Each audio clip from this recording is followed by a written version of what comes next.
This is All India Radio Bangalore and Bhadravati. We now bring you an interview recorded earlier in our studios with a famous filmmaker, Satyajit Ray. Part 2 of this interview you are now going to hear is about Mr. Ray's art and craft as a filmmaker. The interviewer is Sri M. A. Parthasarathy. Do you think there is a scope for filmmaking in Bangalore from what you've seen of it? Well, do you mean people from Bangalore or myself? Yourself, in the first instance. Well, it depends entirely on the story, really. But it's a charming and quite photogenic place.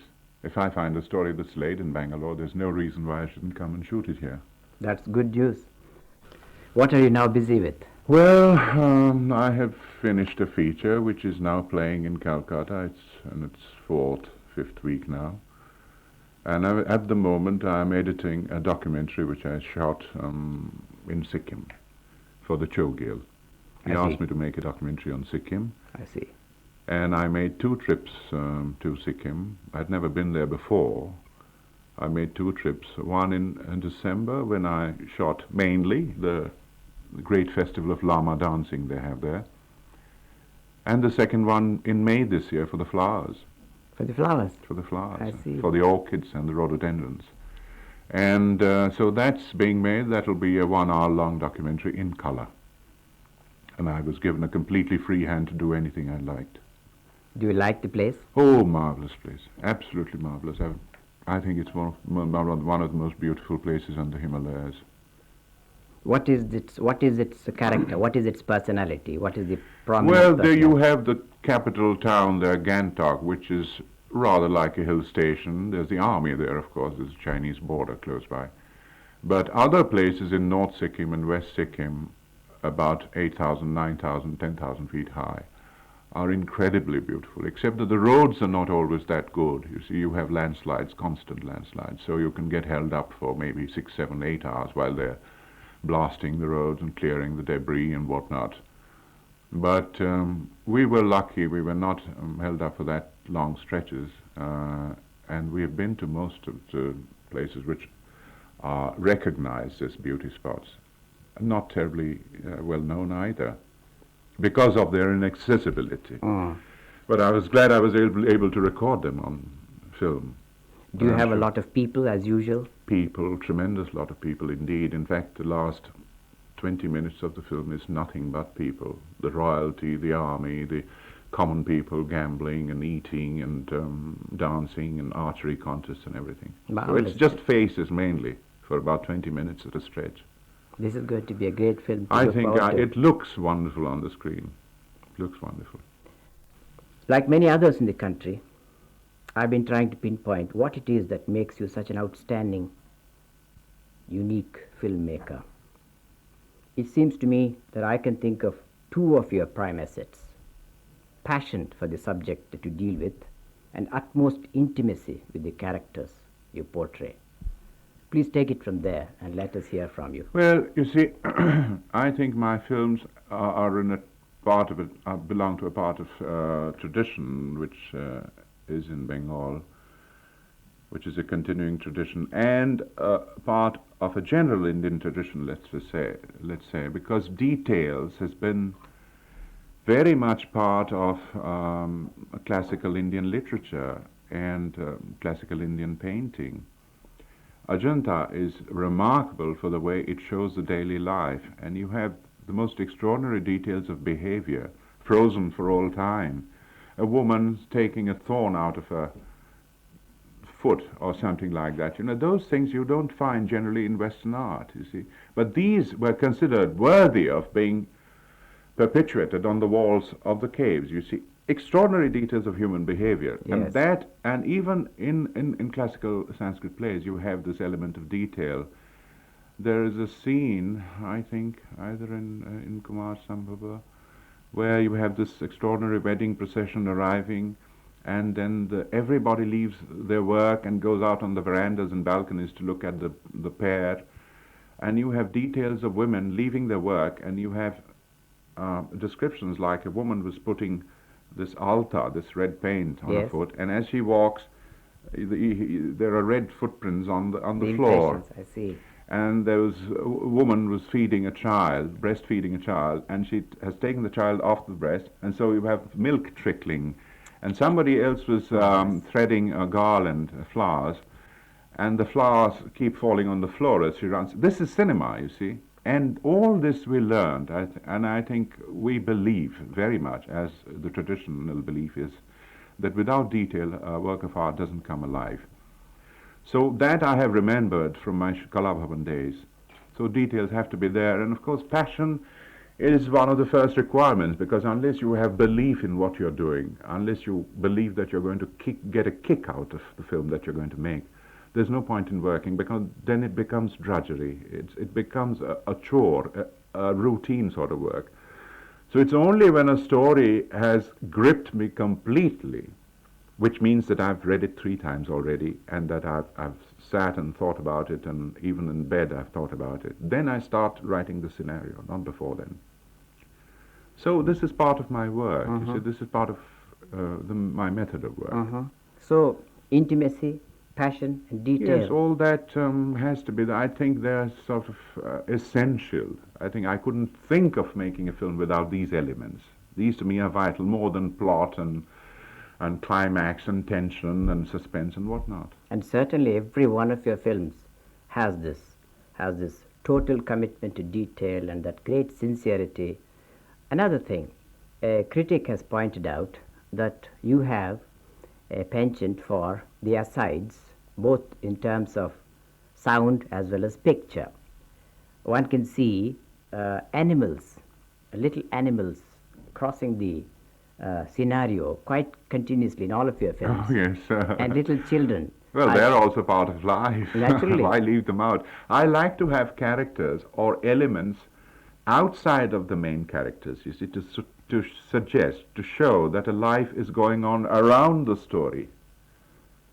That is, I think, is very important, because it gives it a dimension, an extra dimension. Absolutely. Not just sticking to the plot line, but also having contrapuntally, let's say, other things happening at the same time, or suggesting that other things happen outside, often behind the characters, main characters, you see. That is a method of investing a story with body, with credibility. Absolutely. And in the midst of this credibility, whenever you feel that you must come back to your point with the intensity that it deserves, you do it without anybody being conscious of it. Well, otherwise you lose the thread completely, and you lose your audience. Absolutely. I want to reminisce a little, if you Go don't ahead. mind. You know, when your Partha Panchali was released in Calcutta, it was about the time we had from Germany a big film released. And I had some time before the big premiere. So I went to see your film and was absolutely lost and dumbfounded by the way in which you had handled this marvelous subject, by this new trail you had blazed. So the first thing I did was to try to acquire it for international audiences, because at that time no arrangements were made. Then I realized for the first time that it was owned by the state government. Then Mr. Vasan, the head of the studio, came to know of it. And you will be interested to hear that among those who took some action to see, as he put it, that the soul of an artist should not be purchased by a state simply because they loaned him money, he took it up with the Film Federation, and I think in some way helped to see that the credit in every way went to the artist who made Partha Panchali and the films thereafter. Yes, I remember him coming to my house the morning after he had seen Partha Panchali. He was almost in tears, and it was one of the most genuine and touching reactions to my film that I had ever encountered. Although he is classified as box office, I think he was very, very human also. Oh, yes. And there's another thing that he said, which I think might be worthy of note, and a comment from you would be most welcome. He says it is the successful box office filmmakers that should also create a platform for new experimental films, because they are the only people that can do it. Yes, I think it's very wise. And he also said that if they don't do it, nobody else can. And if it's not done, film going itself will be on the decline, and it will affect the box office. Oh, I agree with that. Yes. As a creative artist, What do you think is your greatest strength? My strength? Yes. I'm only strong when a film does well. I'm weak. That's a good one. R.K. Narayan, the famous author whom you know, whom I also have the privilege of knowing, says that he finds his characters for his novels among the people he meets and hears about over the years. However, he says he has a special gift by which he can recall totally and clearly all these characters and instances, though it is over a space of several years, and then he puts them together with his own design and makes a novel. Is there any similarity in approach? Well, you see, R.K. is an original creator in the sense that he writes his own stories based on his own experiences, whereas I mainly have been basing stories on other people's works. But of course, the fact that I have chosen a story by another writer means that I'm in full sympathy with that writer's work. But I've also written, I find that when I write an original script, I have to write about people that I know from first hand. So I wrote Nayak, which deals with a film star, matinee idol, and surrounded by a group of people, types whom I have personally met in my life, and I put them in the film. I think that's the only way an original writer can work. A writer of stories can work. Otherwise it becomes false and there's no fun. And in my first film that I wrote was Kanchenjunga, and I can vouch for this, that every character in the story, it was somebody that I have met personally. This one could see, there is such a Yes, total I know them from first identification. hand. I couldn't write a story about the 19th century or about the time of Ashoka, for that matter, or even about the village, really, because how do I know the village? I've never lived in one.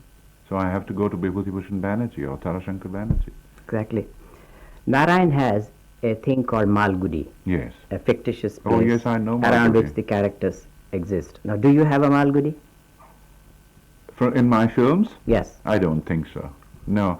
You see, I am a bit of an explorer. I like to move around, both in place and in time. I think in a film you have to do that, particularly because not many others are doing anything of note. So I like to move from century to century, let us say, and from strata to strata, and from place to place even. I haven't moved very much place-wise. I've stuck to Bengal, but sometimes, like Guppy Guy in my fantasy took me to the fairy tale world, which for me was Rajasthan. You see, it's like that. I asked you some time ago, what is your greatest strength? Now, as a creative artist, may I ask, what is your greatest fear? I think the main fear is running out of inspiration. I think there is still no fear of running out of subjects. But if I have to descend to cliches suddenly, someday, that is my fear, you see. I can still afford to be, because of the range of subjects that I have tackled and the many other subjects that still remain to be tackled. Subject-wise, I am not afraid. But one has also to be creative in the way in which one tells one's stories, you see. So I don't want to descend to cliches. I hope I won't ever have to do that. I don't think you ever will. I think... Well, anyway, that's my fear, that someday I might. May I now request you, Mr. Satyajit Ray, to address yourself to the young filmmakers of this state and give them the benefit of any advice you may have on how you would like them to approach it, keeping in mind that here is a state which has great scenic values. It has been utilized scenically by film producers from abroad, but only the scenics. I don't think many people have attempted to catch the characters and the personality of this part of the country. Now here is an opportunity for a new industry to grow around this. As a filmmaker who has done tremendous justice to what is available in Bengal and complemented it in every film you made, what would you have to say to the young filmmakers of Mysore State? Well, I think young filmmakers, for one thing, must equip themselves intellectually. That is very important. It's important for them to read good novels, not just Indian novels. To learn the craft of, learn the art of characterization, learn the art of the development of a character psychologically, which comes from the novel really. And to train themselves up to a point at least in the visual arts, to learn about painting, to We made trips to Ajanta and Ellora, third class, traveling third class, lived there. Every place we went to, we stayed for at least a week. We lived in little sort of hovels and even cow sheds and things like that. We lived there. In those days, there were no forest rest houses and bungalows or tourist lodges in Khajuraho and Kanarak and Ellora. Nothing had been built at that time. This was in 1940. I think all that background is absolutely necessary for the production of really good films. You can make the run-of-the-mill stuff with less equipment. But I think one has to aim very high in India now. Otherwise, the next step is going down. You have to start right from the top with the highest of ambitions and then keeping contact with the people and the country and knowing the traditions, what other people before your time have done. And then that equipment and a real passion for it and an absolute determination not to compromise, because you will have to compromise in slow degrees. But start with the ambition, with the desire not ever to compromise. That's a marvelous statement. That's all. Well, sir, it will not be an exaggeration to say that India's 20th century history will record as one of its landmarks the advent of Satyajit Ray. I know that I reflect the views of many listeners when I tell you, Satyajit, how grateful we all are for your having come here and to have given us the benefit of your advice. May your creativity continue forever and bring greater and greater laurels to you and to India. Thank you very much. Thank you very much. You are listening to an interview with the famous filmmaker Satyajit Ray. The interview was recorded earlier in our studios when Sri Ray paid a visit to Bangalore recently. He was interviewed by Sri M.A. Parthasarathy. This broadcast came to you from All India Radio Bangalore and Bhadravati.